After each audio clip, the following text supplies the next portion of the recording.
சிறுகதைக்கு ஆசை இல்ல. நாளைக்கான ப்ரோமோல பார்த்துட்டீங்கன்னா, முத்துவும் மீனாவும் பார்த்தீங்கன்னா, அந்த பிரேக் ஒயர கட் பண்ணது யாருன்னு சொல்லிட்டு ரொம்பவே யோசிச்சுட்டு இருக்காங்க. சரி எப்படி இருந்தாலும் ஒரு நாள் மாட்டுவாங்க. கண்டிப்பா அவங்கள சும்மா விட மாட்டா அப்படின்னு சொல்லிட்டு முத்து நெனச்சிட்டு இருக்க டைம்ல தான் ரோஹிணி பார்த்தீங்கன்னா, வித்யா கிட்ட அந்த சிட்டிக்கிட்ட வாங்கின அந்த நகைய குடுத்து ஐஸ் வைக்கிறாங்க. இத பார்த்தோனே முத்து பார்த்தீங்கன்னா, பரவாயில்லையே ரோஹிணிக்கு கரெக்ட்டா எப்படி யார காக்கா பிடிக்கணும்னு கரெக்ட்டா தெரிஞ்சிருக்கு. நாமளும் இதே மாரி நகைய வாங்கிட்டு வந்து குடுத்தா அம்மாவும் சீக்கிரம் கரெக்ட் பண்ணிடலாமே அப்படின்னு சொல்லிட்டு முத்து கிண்டல் பண்றாங்க. இத கேட்டவுடனே வித்யா வந்துட்டு, நான் இவங்க நகை கொடுத்த உடனே பயங்கர நான் என்ன லூசாடா? அவ எப்படி பார்த்தாலும் ஒண்ணும் இல்லாதவ தானே! எவ்வளோ சம்பாரிச்சுட்டு வந்தாலும், இவ சொன்ன பொய்க்கெல்லாம் ஈடாகுமா? அவ பார்லரே வந்து நான் கடன் வாங்கி வச்சு குடுத்துருக்கேன். அதே ஃபர்ஸ்ட்டு அவ இது பண்ணல. அப்புறம் இந்த நகைய குடுத்து என்ன கரெக்ட் பண்ண முடியுமா? அப்படின்னு சொல்லி வித்தியா பார்த்தீங்கன்னா, சமாதானம் பண்றாங்க. சரி இவங்க இப்படி சொல்றாங்களே, நகைய எடுத்துக்க மாட்டாங்கன்னு சொன்னா நெனச்சேன். ஆனா பார்த்தீங்களாண்ணா, எல்லாமே பேசிட்டு வித்யா பார்த்தீங்கன்னா, கடைசியில சரி குடுத்தது குடுத்தா எடுத்து வைப்போம். இவ என்ன ஏமாத்துனது ஃபைனு அப்படின்னு சொல்லிட்டு பார்த்தீங்கன்னா, நகைய எடுத்துட்டு போயிடுறாங்க.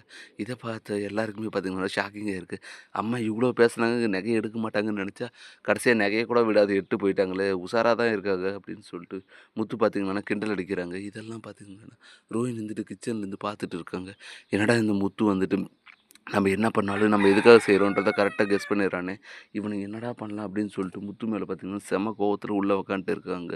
இப்படி போயிட்டு இருக்க சீதாவோட காதல் பார்த்தீங்கன்னா, அவங்க அம்மாவுக்கு தெரிய வர, அவங்க அம்மாவுமே வந்துட்டு பார்த்தீங்கன்னா, மீனா கிட்ட கம்ப்ளைண்ட் பண்றாங்க.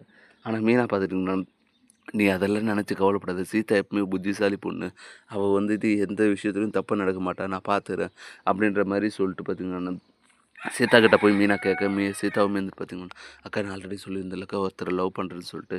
நீயும் மாமாவும் பார்த்து ஓகே சொன்னீங்களடா, நான் அவருக்கு வந்துட்டு என் சம்மதத்த தெரிவிச்சுருவேன்." அப்படின்ற மாரி சொல்ல, "சரி, சரி நாங்க வரோம். நாளைக்கு அவர கோயிலுக்கு வர சொல்லு." அப்படின்னு சொல்லிட்டு பார்த்தீங்கன்னா, மீனாவும் கிளம்பி போயிடுறாங்க. இந்த விஷயத்த முத்துக்கிட்ட சொல்ல, முத்துவுமே வந்துட்டு பார்த்தீங்கன்னா, "சரி போய் பார்க்கலாம். நம்மள மதிச்சு கூட்டிருக்கால்ல." அப்படின்னு சொல்லிட்டு பார்த்தீங்கன்னா, முத்து காலைல மீனாவும் 2 பேருமே பார்த்தீங்கன்னா, கோயிலுக்கு கிளம்பி போறாங்க. அங்க போயிட்டு பார்த்தீங்கன்னா, யாருன்னு பார்த்த உடனே முத்துக்கு பார்த்தீங்கன்னா செம்ம டென்ஷன் ஆயிடுது. "டேய் நீ எங்கடா இங்க?" திருப்பி என்கிட்ட பிரச்சனை பண்ண வந்துட்டியா? அப்படின்ற மாரி சொல்ல, "டேய் ரவுடி! உன்னை ஏதோ ஒரு முறை தப்பிச்சுட்ட. ஆனா அடுத்த முறை கண்டிப்பா மாட்டுவடா. அப்ப பார்த்துக்கிறேன்டா." அப்படின்ற மாரி அருண் வார்ன் பண்ணியிருக்காங்க. இப்படி இவங்க 2 பேரும் சண்டை போட்டு இருக்கா. அந்த டைம்ல தான் சீதாவும் வராங்க. "மாமா என்னாச்சு? என்ன பிரச்சனை?" அப்படின்ற மாரி கேட்க, "இல்ல நான் என்கிட்ட ஒரு பிரச்சனை பண்ணியிருந்தான்னு சொல்லியிருந்தேன்ல ஒரு கான்ஸ்டபிள். அவன் தான் இவன்.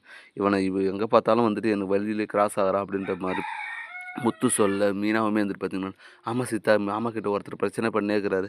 லைசென்ஸ் கூட கேன்சல் பண்ணாரு அப்படின்னு சொன்னேன் இல்லையா? அது இவரு தான்." அப்படின்ற மாரி சொல்ல, "என்னக்கா சொல்ற? நான் லவ் பண்றேன்னு சொன்னேனே, அது இவரு தான்க்கா. நீங்க ஏதோ தப்பா புரிஞ்சுட்டு இருக்கிற." அப்படின்னு சொல்லி மீனாவ பார்த்து சொல்ல, "என்ன சீதா எப்படி இப்படியே சொல்ற? இவன் நான் கெட்டவன்னு சொல்லிட்டு இருக்கான். ஆனா நீ என்னடான்னா லவ் பண்றேன்னு சொல்லியிருக்க. மாமாவையே வந்துட்டு ஜெயில்ல புடிச்சு போட பார்த்தேன். இவனா போய் லவ் பண்றேன் அப்படின்னு சொல்ல." அக்கா நீங்க வந்துட்டு தப்பா புரிஞ்சிருக்கீங்க. நீங்க 2 பேருமே வந்துட்டு ஈகோ பிரச்சனைனால தான் சண்டை போடுறீங்களே தவிர, அவருமே ரொம்ப நல்லவருக்கா அப்படின்ற மாரி சீதா பார்த்தீங்கன்னா எடுத்து சொல்றாங்க. ஆனா முத்து பார்த்தீங்கன்னா, செம கோவம் தான் படுறாரு. "நீ என்னதான் சொன்னாலும் சீதா எனக்கு இதில வந்து உடன்பாடே கிடையாது.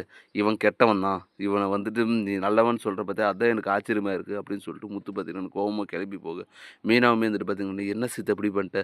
நாங்கலாம் அவ்ளோ சொல்றோங்க. ஆனா நீ என்னடான்னா இவர் ரொம்ப நல்லவருன்னு சொல்லி இவருக்கு சப்போர்ட் பண்ணிருக்க." அப்படின்னு சொல்லிட்டு சீதாவ கடிச்சிட்டு பார்த்தீங்கன்னா, மீனாவுமே முத்து பின்னாடியே கிளம்பி போயிடுறாங்க.